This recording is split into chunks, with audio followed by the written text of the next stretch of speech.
নেঘেৰিটিং শিৱদৌলত কপিকুলৰ সন্ত্ৰাস হ্ৰাস পাইছে মন্দিৰৰ দৰ্শনাৰ্থী নিমাওমাও মন্দিৰৰ বনভোজস্থলীসমূহ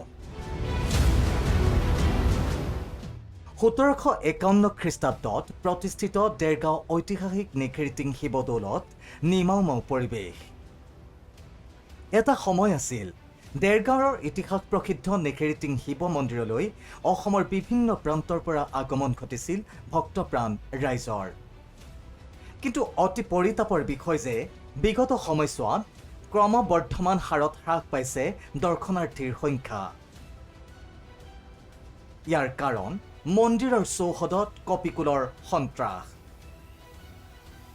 স্বৰ্গদেউ ৰাজেশ্বৰ সিংহই প্ৰতিষ্ঠা কৰা দেৰগাঁৱৰ নেঘেৰিটিং শিৱদৌল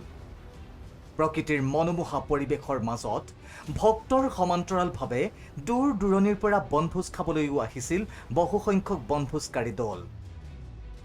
কিন্তু কপিকুলৰ সন্ত্ৰাসৰ বাবে বন্ধ হৈ পৰিল বনভোজকাৰীৰ আগমন পূজা অৰ্চনা কৰিবলৈ অহা ভক্তসকলো আহিব লগা হয় ভীতিগ্ৰস্ত হৈ যিকোনো মুহূৰ্ততে কপিকুলৰ আক্ৰমণৰ বলি হোৱাৰ আশংকাত ভোগে ভক্তসকল যাৰ বাবে মন্দিৰৰ পুৰোহিতৰ লগতে স্থানীয় লোকসকলে বান্দৰৰ সন্ত্ৰাস নিয়ন্ত্ৰণৰ ক্ষেত্ৰত হস্তক্ষেপ বিচাৰিছে চৰকাৰৰ কপিকুলৰ অত্যাচাৰটো বাঢ়িছে